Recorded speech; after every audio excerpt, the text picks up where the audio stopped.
ابھارتی ہے۔ کیسے خون بہانے پر ابھارتی ہے؟ ایک آدمی کنجوس ہوتا ہے، اپنا مال سمیٹ کے رکھتا ہے، اور جب اپنا مال سمیٹنا چاہتا ہے تو اس میں اپنے بھائی بند کا بھی مال سمیٹنے کی داؤ پیچ میں رہتا ہے کہ اپنے بھائی کا بھی مار لے، فلانے کا بھی مار لے، فلانے کا غصب کر لے، فلانے کا لوٹ کر کے جمع کر لے۔ اور یہی ہوتا ہے کہ بخیل آدمی صرف جمع کرنے پر رہتا ہے، اسے اس بات کی قطعی پرواہ نہیں ہوتی ہے کہ وہ بندہ حلال طریقے سے جمع کر رہا ہے یا حرام طریقے سے جمع کر رہا ہے، بس جدھر سے بھی آ رہا ہے جمع کرنا ہے۔ یہی وجہ ہے کہ ایک بھائی کی جائیداد ضبط کرنے کے لیے ایک بھائی اسے مروا دیتا ہے، اسے قتل کروا دیتا ہے یا قتل کر دیتا ہے، یا پھر کوئی نہ کوئی حربہ استعمال کرتا ہے جس کی وجہ سے اس کا مال اس کا ہو۔ میرے پاس سوال کیا، پھر کوئی اور مول صاحب آئے، ان کے پاس میرے سے مطمئن نہیں ہوا، ان کے پاس جائے گا کہ کہیں سے تھوڑا سا راستہ نکل جائے، تھوڑا سا راستہ نکل جائے۔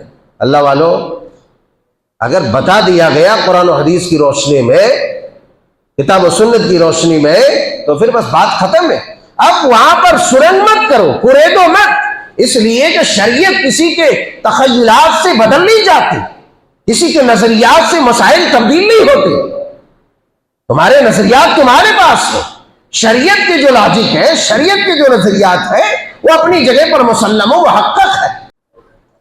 عن جابر رضی اللہ تعالی عنہ ان رسول اللہ صلی اللہ علیہ وسلم قال اتقوا الشح فإن الشح أهلك من كان قبلكم وحملهم على أن سفكوا دماءهم واستحلوا محارمهم، رواه مسلم في كتاب البر والصلة والآداب۔ مسلم شریف میں جہاں نیکیوں، صلہ رحمی اور ادب و اخلاق کا بیان ہے، وہاں پر یہ حدیث پاک موجود ہے۔ حضرت جابر بن عبداللہ رضی اللہ تعالیٰ عنہ بیان فرماتے ہیں کہ رسول اکرم صلی اللہ علیہ وسلم نے ارشاد فرمایا، اتقوا الشح، اے لوگو شح سے بچو، فإن الشح أهلك من كان قبلكم وحملهم على أن سفكوا دماءهم۔ وہ اس لیے شح سے بچو، اس لیے کہ یہ بیماری اتنی خطرناک ہے کہ تم سے پہلے لوگوں کو اس بیماری کی وجہ سے ہلاک کر دیا، اور یہ بیماری ایسی ہے کہ وحملهم على أن سفكوا دماءهم، یہ اس بیماری کی وجہ سے خون بہایا گیا، خون بہانے پر ابھارا گیا، واستحلوا محارمهم، اور اس بیماری کی وجہ سے خون بہایا گیا اور حرام چیزوں کو، محرمات کو حلال قرار لیا گیا۔ اب سوال یہ ہے کہ یہ شح کون سی بیماری ہے؟ اس ضمن میں جو بات بیان کی گئی ہے وہ یہ ہے کہ شح کا مطلب بخیلی اور کنجوسی ہوتا ہے۔ شح کا مطلب بخیلی اور کنجوسی، اور دیگر احادیث کے روح سے شح کا مطلب خود غرضی ہوتا ہے، اور خود غرض آدمی وہی ہوتا ہے جو بخیل اور کنجوس ہوتا ہے۔ اسی طریقے سے دوسرا معنی یوں بیان کیا گیا ہے کہ شح کا مطلب ہے کہ کسی کا مال ہڑپ لینا، مال ضبط کر لینا، مال کو بچا کر کے رکھنا، باندھ کر کے رکھنا۔ بہرحال من جملہ شح کا مطلب کنجوسی اور بخیلی ہے۔ فرمایا کہ اتقوا الظلم اتقوا الشح فإن الشح أهلك من كان قبلكم، اے لوگوں تم لوگ شح سے، بخیلی سے، کنجوسی سے بچو۔ شح کی بیماری اتنی خطرناک ہے، بخیلی اور کنجوسی کی بیماری اتنی خطرناک ہے کہ پیارے نبی صلی اللہ علیہ وسلم نے باقاعدہ جہاں قبر کے عذاب کا اور دیگر عذاب سے پناہ مانگنے کی تلقین فرمائی ہے، وہاں پر کنجوسی اور بخیلی سے بھی پناہ مانگنے کی تلقین فرمائی ہے۔ لہذا فرمایا اللہم انی اعوذ بک من البخل، اعوذ بک من البخل، اے اللہ میں بخل سے تیری پناہ چاہتا ہوں۔ اب اس بات سے اس بیماری کی قباحت و شناخت کا اندازہ لگایا جا سکتا ہے کہ یہ بخیلی کتنی خطرناک بیماری ہے. بخیلی کتنی خطرناک بیماری ہے جہاں بہت سارے بڑے بڑے گناہ سے، بڑے بڑے عذاب سے پناہ مانگنے کی اللہ کے پیارے حبیب علیہ الصلوۃ والسلام نے تلقین کی ہے اور دعا سکھلائی ہے. انہی دعاؤں میں ایک لفظ بخیلی کا لفظ ہے کہ جس سے یہ معلوم ہوتا ہے کہ بخیلی شرافت و کرامت کے خلاف ایک مذموم صفت ہے، ایک بری خصلت ہے. جس انسان کے اندر بخیلی کنجوسی آ جائے گویا کہ وہ آدمی شریف نہیں ہے، بلکہ مومنانہ صفات کے اگینسٹ ہے، یہ مومنانہ صفات کے مخالف ہے. یہ کہ ایک مومن کے اندر بخیلی کنجوسی جیسی مذموم خصلت بری صفت آ جائے، یہ مومن کے اندر ایسا نہیں ہوتا ہے. ابھی اگر کسی مومن کے اندر یہ خصلت ہے تو پھر وہ مکمل مومن نہیں ہے. اس لیے کہ آپ نے فرمایا اتقوا الشح فإن الشح أهلك من كان قبلكم، اس لیے کہ بخیلی سے بچو، بخیلی سے بچو. اور اس سے پہلے والی جو پہلے والے الفاظ ہیں اس میں فرمایا اتقوا الظلم فإن الظلم ظلمات یوم القیامہ، کہ لوگوں تم لوگ ظلم سے بچو، اس لیے کہ ظلم تاریکی ہے، اندھیرا ہے قیامت کے دن اور دنیا کے اندر بھی اور آخرت میں قیامت کے دن بھی. اس لیے کہ ظلم سراپا وہ ظلمت سے ہے، تاریکی سے.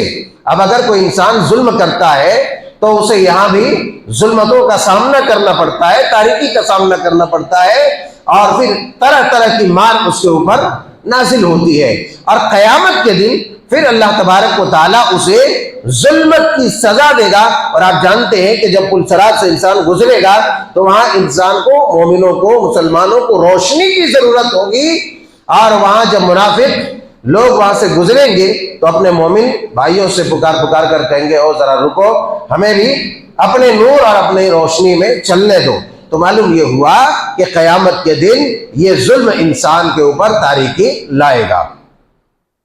اسی طریقے سے ابھی جو بات حدیث کے دوسرے پہلو پر میں کر رہا تھا، فرمایا والشح فإن الشح أهلك من كان قبلكم.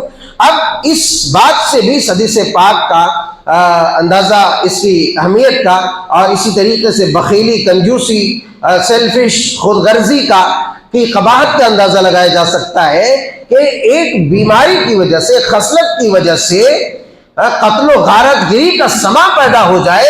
اب اس سے بڑا جرم کیا ہو سکتا ہے؟ فإن الشح أهلك من كان قبلكم، فرمایا کہ تم سے پہلے لوگوں کو ہلاک کر دیا اللہ تبارک و تعالیٰ نے. آخر اللہ کسی قوم کو ہلاک تو یوں ہی نہیں کرتا ہے، اللہ کسی قوم کو ہلاک صرف یوں ہی نہیں کرتا ہے.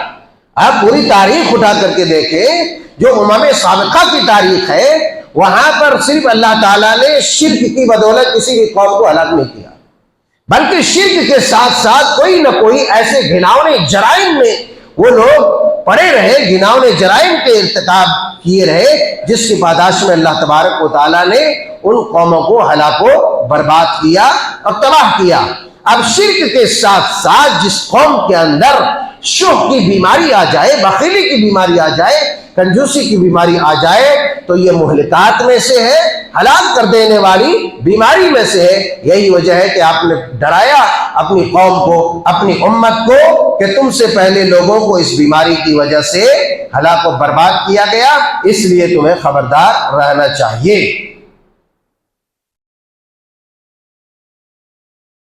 وَحَمَلَهُمْ عَلَىٰ أَنْ سَفَكُوا دِمَاءَهُمْ. اور اسی طریقے سے فرمایا کہ بیماری خون بہانے پر ابھارتی ہے. کیسے خون بہانے پر ابھارتی ہے؟ ایک آدمی کنجوس ہوتا ہے، اپنا مال سمیٹ کے رکھتا ہے، اور جب اپنا مال سمیٹنا چاہتا ہے تو اس میں اپنے بھائی بند کا بھی مال سمیٹنے کی داؤ پیچ میں رہتا ہے کہ اپنے بھائی کا بھی مار لے، فلانے کا بھی مار لے، فلانے کا غصب کر لے، فلانے کا لوٹ کر کے جمع کر لے. اور یہی ہوتا ہے کہ بخیل آدمی صرف جمع کرنے پر رہتا ہے، اسے اس بات کی قطعی پرواہ نہیں ہوتی ہے کہ وہ بندہ حلال طریقے سے جمع کر رہا ہے یا حرام طریقے سے جمع کر رہا ہے، بس جدھر سے بھی آ رہا ہے جمع کرنا ہے. یہی وجہ ہے کہ ایک بھائی کی جائیداد ضبط کرنے کے لیے ایک بھائی اسے مروا دیتا ہے، اسے قتل کروا دیتا ہے یا قتل کر دیتا ہے، یا پھر کوئی نہ کوئی حربہ استعمال کرتا ہے جس کی وجہ سے اس کا مال اس کا ہو جائے. وحملوا على ان سفكوا دماءهم، اور یہ لالچ، یہ حرص اس مقام پر لے آتی ہے کہ انسان اپنے سگوں کا خون بہا دیتا ہے۔ اسی طریقے سے وَاسْتَحَلُّوا مَحَارِمَهُمْ، اس کو مال جمع کرنا ہے، اب یہ نہیں دیکھے گا کہ یہ کس طریقے کا مال ہے، یہ کیسا مال ہے، کس کا ہے، کہاں سے آیا، کس طریقے سے، وہ سب کی اسے پرواہ نہیں ہوگی۔ وہ حرام کا بھی وہ گھٹاگھٹ اپنے طریقے سے وہ مفتی بن جائے گا، اپنے طریقے سے اس کو، اپنے اینگل سے، اپنے نظریے سے اس کو حلال کرنے کی کوشش کرے گا۔ کیوں؟ میرا معاملہ اللہ اور میرے درمیان کا ہے۔ ارے اللہ اور تمہارے درمیان کا تو ہے، لیکن اس کی قباحت کتنی خطرناک ہے، اللہ کی گرفت کتنی خطرناک ہوگی، اس پر نظر رکھو۔ یقیناً تمہارا معاملہ تمہارے رب کے ساتھ ہے، اس لیے یہ اللہ تعالیٰ کے محرمات میں سرنگ نہیں کرنا چاہیے، سرنگ نہیں کرنا چاہیے۔ آدمی بچ نہیں سکتا، اللہ کے گرفت میں آ جائے گا۔ آدمی کیا کرتا ہے؟ حلال کرنے کے لیے اپنا من مانی جو ہے وہ فتوے کرتے رہتا ہے، کچھ راستہ نکالتے رہتا ہے۔ اب دیکھتے ہیں بہت سارے لوگ آتے ہیں، سوال کرتے رہتے ہیں۔ اب میرے پاس سوال کیا، پھر کوئی اور مول صاحب آئے، ان کے پاس میرے سے مطمئن نہیں ہوا، ان کے پاس جائے گا کہ کہیں سے تھوڑا سا راستہ نکل جائے، تھوڑا سا، بس تھوڑا سا راستہ نکل جائے۔ اللہ والو، اگر بتا دیا گیا قرآن و حدیث کی روشنی میں، کتاب و سنت کی روشنی میں، تو پھر بس بات ختم ہے۔ اب وہاں پر سرنگ مت کرو، کوریدو مت، اس لیے کہ شریعت کسی کے تخیلات سے بدل نہیں جاتی، کسی کے نظریات سے مسائل تبدیل نہیں ہوتے۔ تمہارے نظریات تمہارے پاس ہے، شریعت کے جو لاجک ہے، شریعت کے جو نظریات ہے، وہ اپنی جگہ پر مسلم و محقق ہے۔ اس لیے ایسے سرنگ پیدا کرنے کی ہمیں قطعی ضرورت نہیں ہے۔ وَاسْتَحَلُّوا مَحَارِمَهُمْ، لوگ اس کنجوسی اور بخیلی کی وجہ سے حرام کو بھی حلال کر لیتے ہیں، اور اس کی جو ہے سینکڑوں مثالیں ہمارے سماج میں ہماری نگاہوں کے سامنے سے گزرتی ہے، ہمارے نگاہوں کے سامنے سے گزرتی ہے۔ اب اپنے اپنے طریقے سے آدمی سمجھنے کی کوشش کرے، اور وہ سمجھنے کی اپنے انداز میں کوشش کرے، مگر سمجھے شریعت کی روشنی میں۔ اب نہیں تو پھر وہی بات ہو جائے گی کہ میرے سمجھ کے حساب سے تو یہ جائز ہے، میرے سمجھ کے حساب سے یہ جائز ہے، میرے سمجھ کے حساب سے یہ حلال ہے۔ بھائی آپ کی سمجھ کی کوئی اہمیت نہیں ہے۔ شریعت کی روشنی میں آپ سمجھے، شریعت اس بات کی اجازت دیتی ہے تو ٹھیک ہے، نہیں تو آپ کے ہیلے، آپ کے بہانے، آپ کی بدماشیاں، آپ کی مکاریاں، آپ کی عیاریاں آپ کو مبارک ہو، وہ آپ کو لے ڈوبے گی اور کوئی آپ کو نہیں بچا سکتا۔ اتنی خطرناک بیماری ہے۔ قرآن پاک میں اللہ تبارک و تعالیٰ نے اس کی مذمت بیان کرتے ہوئے فرمایا، وَأَمَّا مَن بَخِلَ وَاسْتَغْنَىٰ وَكَذَّبَ بِالْحُسْنَىٰ وَأَمَّا مَن بَخِلَ وَاسْتَغْنَىٰ وَكَذَّبَ بِالْحُسْنَىٰ فَسَنُيَسِّرُهُ لِلْعُسْرَىٰ وَمَا يُغْنِي عَنْهُ مَالُهُ إِذَا تَرَدَّىٰ۔ فرمایا کہ جو آدمی بخیلی کرتا ہے، کنجوسی کرتا ہے، جو آدمی کنجوسی کرتا ہے، اس لیے چاہے رمضان کا مہینہ ہو، آپ نے خطبے میں سنا تھا، درس میں سنا تھا کہ نبی کریم صلی اللہ علیہ وسلم خصوصی طور پر رمضان کا مہینہ آتے ہی تیز آندھی کی طرح اللہ کے راہ میں خرچ کرتے تھے، تیز آندھی کی طرح۔ اور آپ کے خرچ کا معاملہ یہ ہوتا کہ آپ کے گھر میں کبھی کبھی ایک کھجور نہیں رہتی تھی، اللہ اکبر، ایک کھجور نہیں رہتی تھی آپ کے گھر میں، آپ کی سخاوت کا یہ معاملہ ہوتا۔ ہمارے بنے ہوئے کھانے میں کوئی اگر ایک مہمان آ گیا تو اوپر نیچے ہونے لگتا ہے، ارے ابھی آنا تھا، کم وقت فون کر کے آنا تھا، ایسا نہیں کیا، ایسا نہیں کیا۔ پھر ٹھیک ہے، فون کر کے آنا چاہیے تاکہ آپ کے قابل کے انتظام کیا جائے، اور اگر کبھی اچانک آنا ہو گیا تو ایک الگ بات ہے۔ مگر جو ہمارے پیٹوں میں جو مروڑے پڑتی ہیں نا، وہ میں بتانے لگا ہوں کہ ایک آ گیا تو بس۔ نبی کے گھروں میں کبھی ایک ایک کھجوریں نہیں ہوتی تھی، نہ جانے کتنے دنوں تک، مہینوں تک چراغ نہیں جلتا تھا یار، یہ کیفیت تھی۔ پھر بھی آپ کے پاس جو بھی مال آتا آپ لٹاتے چلے جاتے، دیتے چلے جاتے، فقراء میں، مساکین میں، غرباء میں، مفلوق الحال لوگوں میں بانٹتے چلے جاتے۔ اس لیے کنجوسی اور بخیلی ہمیں کسی بھی صورت نہیں کرنی چاہیے، اس لیے کہ سخاوت سے مال میں کبھی کمی نہیں آتی ہے۔ انفق ینفق، ارے خرچ کرو، تمہارے اوپر خرچ کیا جائے گا، تم اللہ کی راہ میں دو، اللہ تبارک و تعالیٰ تمہارے لیے وسائل پیدا کر دے گا، تمہارے لیے اسباب مہیا کر دے گا۔ مگر یہ کہ دل کے اندر صدق و صفا کے جذبے پیدا کرنے ہوں گے تبھی، نہیں تو اس طرح ہو جائے گا کہ بھئی آدھا ادھر آدھا ادھر، تو اس میں کچھ بھی نہیں ملنے والا ہے، کیونکہ شک و تردد والے جنت میں بھی نہیں جائیں گے۔ فرشتے جب قبر میں پوچھیں گے نا تو شک و تردد میں کہے گا تو شک میں تھا، پھر اس کی پٹائی ویسے شروع ہو جائے گی، اس لیے کہ شک والے کے لیے نجات نہیں ہے۔ کامل یقین کے ساتھ آپ، خلوص کے ساتھ، صدق و صفا کے جذبے کے ساتھ آپ جو ہے کام کیجئے، انشاءاللہ اللہ تبارک و تعالیٰ نے جن ثمرات کا وعدہ آپ سے کیا ہے آپ کو دے گا۔ فرمایا وَأَمَّا مَن بَخِلَ وَاسْتَغْنَىٰ وَكَذَّبَ بِالْحُسْنَىٰ، جس نے بخیلی کی، بے پرواہی اختیار کی، کنجوسی کیا، اللہ کی راہ میں خرچ نہیں کیا، وَكَذَّبَ بِالْحُسْنَىٰ، اور نیکی کو جھٹلایا، حسنہ کو جھٹلایا، نیکی کو جھٹلایا، وَكَذَّبَ بِالْحُسْنَىٰ۔ اس کے بعد آپ نے اللہ تعالیٰ نے فرمایا فَسَنُيَسِّرُهُ لِلْعُسْرَىٰ، ایسے لوگوں کے لیے وہ تنگی کے راستے، یعنی تباہ کر دینے والے راستے اللہ تبارک و تعالیٰ اس کے لیے ہموار کر دیتا ہے، اس کے لیے برے انجام کا راستہ ہموار کر دیتا ہے، اور جس بری راہ پر وہ چل رہا ہے طریقہ رب یہ ہے کہ اللہ تبارک و تعالیٰ اس کے لیے اس راستے کو جائز قرار دیتا ہے۔ مثال کے طور پر چند لفظوں میں آپ یہ سمجھ لیں کہ جس طریقے سے اب کچھ لوگ غیر اللہ سے مانگتے ہیں، کچھ لوگ پتھر کے سامنے ماتھا ٹیک ٹیک کر مانگتے ہیں، وہاں سندور اگربتی ہے وہ چڑھاتے جلاتے ہیں، وہ چھلے جو ہوتے ہیں جہاں جھنڈے لگے رہتے ہیں ہرے، وہ چھوٹے چھوٹے بنے رہتے ہیں، وہاں کیا ہے؟ کون ہے دینے والا؟ مگر وہ وہاں جاتا ہے، وہاں دعا کرتا ہے، منت مانتا ہے، وہاں اس کو اس کی دعا کے حساب سے اسے چیزیں مل جاتی ہے۔ اللہ کا قانون یہ ہے کہ ایک بندے کے سامنے اللہ تعالیٰ نے دو راستے رکھ دیے، ایک سیدھا راستہ، ایک ٹیڑھا راستہ، نیکی کا راستہ، برائی کا راستہ۔ اب وہ سمجھ بھی دے دی ہے، اب سمجھ دینے کے بعد اگر کوئی اتنا سمجھانے بجھانے اتنے آیات و نشانیات بینات آنے کے بعد وہ گمراہی کے راستے پر چلتا ہے تو فَسَنُيَسِّرُهُ لِلْعُسْرَىٰ، اس کے لیے تنگی اور گمراہی کے راستے کو اللہ تعالیٰ آسان کر دیتا ہے، اور جب بندہ کوئی نیکی کے راستے پر چلتا ہے تو اللہ تعالیٰ اس کے لیے آسان کر دیتا ہے، اس کے لیے آسان کر دیتا ہے۔ تو وہاں جو جا کر کے مانگتے ہیں وہ بھی اللہ ہی دیتا ہے، وہ اللہ دیتا ہے، کسی میں وہ طاقت نہیں ہے، مگر یہ کہ اس نے غلط راستہ اختیار کیا، غلط نہ کرتا تب بھی اس کو ملتا، غلط راستہ نہیں اپناتا تب بھی اس کو اللہ تبارک و تعالیٰ دیتا، تب بھی اس کو ملتا۔ اس لیے کبھی بھی غلط راستے کا انتخاب نہ کرو، سیدھے راستے کا انتخاب کرو۔ تھوڑی دیر کے لیے تمہیں دقت ہوگی، پریشانی ہوگی، پھر تمہارے لیے آسانیاں ہو جائیں گی۔ آپ فجر کی نماز میں اٹھو، آپ 3 دن اٹھو لگاتار، چوتھے دن اپنے آپ کی آنکھ کھل جائے گی، نہیں تو آپ کسی نہ کسی طریقے سے آپ اٹھ جائیں گے۔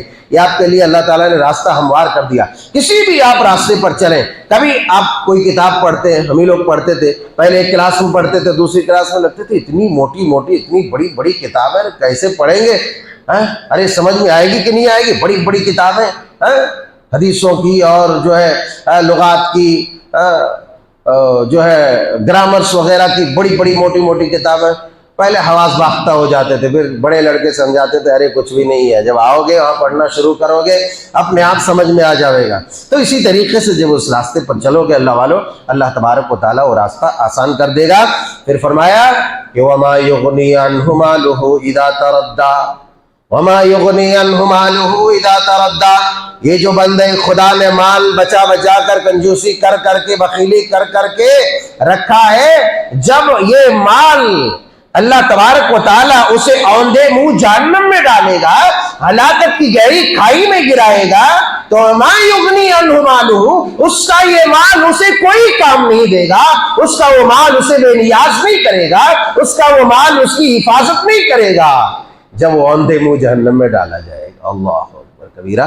اس کے بعد یہ سورہ واللیل اذا یغشی والنہار اذا تجلی وما خلق الذکر والانثی آپ کو ترجمے کے ساتھ پڑھنا چاہیے، پڑھنا چاہیے، بہت بہترین ہے اور بڑی سمجھ میں آنے والی سورہ ہے اور روح کو کپا دینے والی، اور اس کے اندر نصیحتیں ہیں، آپ کو پڑھنا چاہیے۔ 30ویں پارے میں واللیل اذا یغشی والنہار اذا تجلی وما خلق الذکر والانثی ان سعیکم لشتی فاما من اعطی واتقی وصدق بالحسنی، آپ پڑھیے۔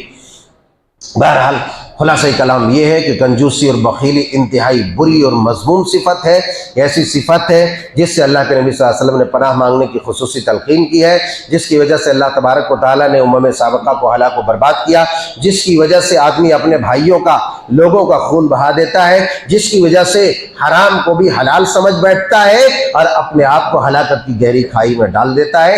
اس لیے کنجوسی سے اپنے آپ کو بچائے رکھیں، سخاوت پیدا کریں، فیاضی پیدا کریں۔ نبی کریم صلی اللہ علیہ وسلم نے بڑی ان لوگوں کی فضیلتیں، شریعت نے بڑی ان لوگوں کی فضیلتیں بیان کی ہے جو لوگ سخاوت سے کام لیتے ہیں، اللہ کے راستے میں بے دریغ خرچ کرتے ہیں، اللہ تبارک و تعالیٰ اس کو اسی حساب سے دیتا رہتا ہے۔ لوگ چرچے کرتے رہتے ہیں، ارے وہ بڑے خرچ کرتے ہیں، اسی لیے تو اللہ ان کو دیتا ہے۔ ہم میں سے ہر کوئی یہی کہہ رہا ہوتا ہے، اس لیے آپ بھی وہ بنیں، آپ بھی وہ خرچ کریں تاکہ اللہ تبارک و تعالیٰ آپ کو بھی دے اور ہمیشہ آپ کا ہاتھ بلند رہے۔ نیچے والے ہاتھ سے بہتر اوپر والا ہاتھ ہے، نیچے والا جو ہاتھ ہے یعنی جو دینے والا ہاتھ ہے وہ بہتر ہے لینے والے سے، اس لیے آپ بھی بنیں، انشاءاللہ تعالیٰ اللہ تعالیٰ آپ کو بھی اسی طرح بہتر اور معزز ترین بنا دے گا۔